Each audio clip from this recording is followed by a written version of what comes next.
The Galactic Council chamber hummed with nervous energy as representatives from 47 species arranged themselves according to their homeworld's atmospheric requirements. The Zephyrians floated in their methane-filled spheres. The crystalline, Forthak pulsed with bioluminescent anxiety, and the towering Kethmori shifted their six-armed frames in anticipation. Today, humanity would finally send their delegate. Ambassador Veltar of the Centauri Federation adjusted his breathing apparatus and reviewed the briefing data one final time. The humans, those curious bipedal mammals from the outer rim, had been discovered only 3 cycles ago.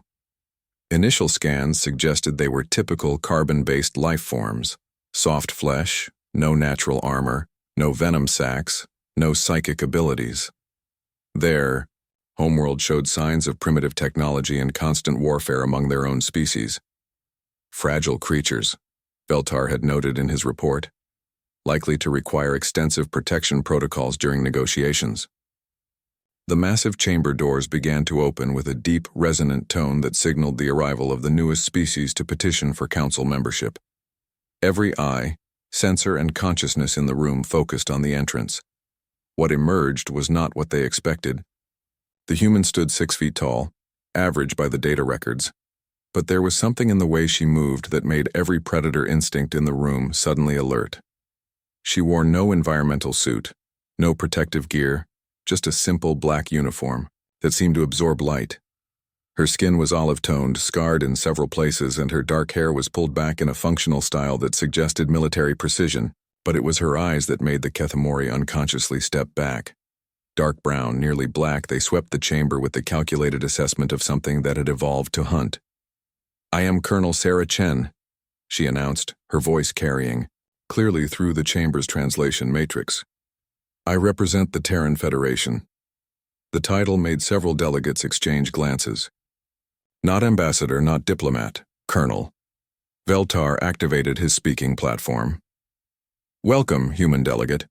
We understand your species seeks membership in our council. However, we must inform you that the application process requires extensive evaluation of your civilization's development, peaceful intentions, and—" "I'm not here to apply," Chen interrupted smoothly. "I'm here to inform you of humanity's terms for membership." The chamber erupted in a cacophony of translated outrage. The audacity was unprecedented. Species didn't dictate terms to the council. They begged for acceptance. High Arbiter Quell Noth, ancient and revered among the gas giant dwellers, raised 4 of her tentacles for silence. "Young species," she wheezed through her translator, "you misunderstand the nature of our arrangement. We are the council. You are the supplicant." Chen smiled, and somehow that expression was more unsettling than any threat. She reached into her uniform and withdrew a small device, placing it on the central platform. A holographic display activated, showing star charts that made the blood of every delegate run cold. 37 hours ago, Chen began conversationally, human fleet elements simultaneously arrived at strategic positions throughout council space. We're currently maintaining geosynchronous orbits above the homeworlds of each council member species. The display zoomed in on various star systems, showing sleek predatory vessels that hadn't been there before, ships that had somehow bypassed every early warning system, every sensor grid, every defensive perimeter that protected the most advanced civilizations in the galaxy.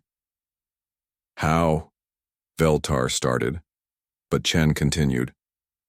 "You see, while you've been building your peaceful coalition, sharing technology and resources, humanity has been doing what humanity does best."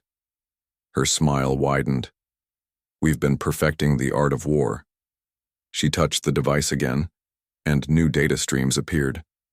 Weapon systems that operated on principles unknown to council science. Faster-than-light travel that bypassed hyperspace entirely.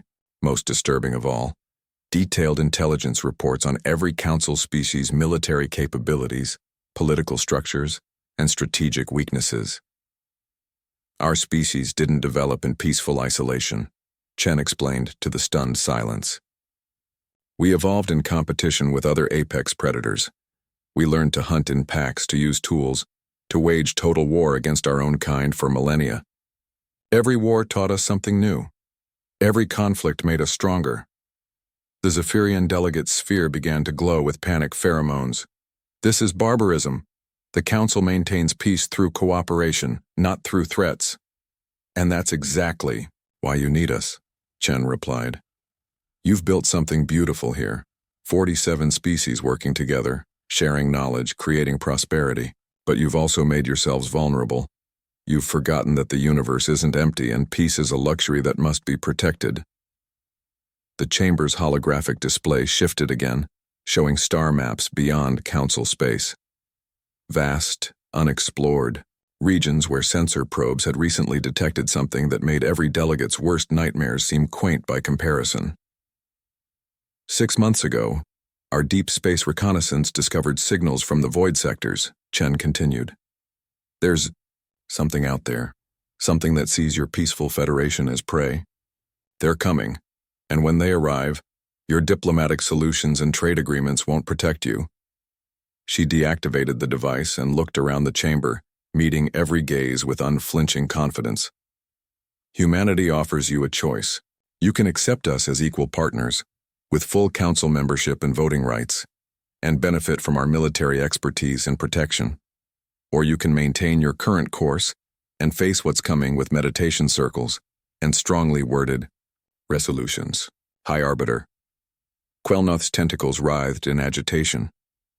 And if we refuse your generous offer? Chen's expression didn't change, but something predatory flickered behind her eyes. Then humanity will withdraw to Terran space, seal our borders, and wait to see who survives the coming storm. We've survived extinction events before. We're very good at survival. The silence stretched for long minutes. Finally, Veltar spoke, his voice barely above a whisper. What are your terms? Full membership, immediate integration of human military doctrine into Council defense forces, and establishment of joint command structures. Chen picked up her device. Oh, and one more thing. Humanity keeps its weapons. As the delegates began to murmur among themselves, Chen allowed herself a small, satisfied smile. They had expected a fragile delegate seeking acceptance into their enlightened society. Instead, humanity had sent its apex predator. And now, like it or not, the galaxy had new guardians.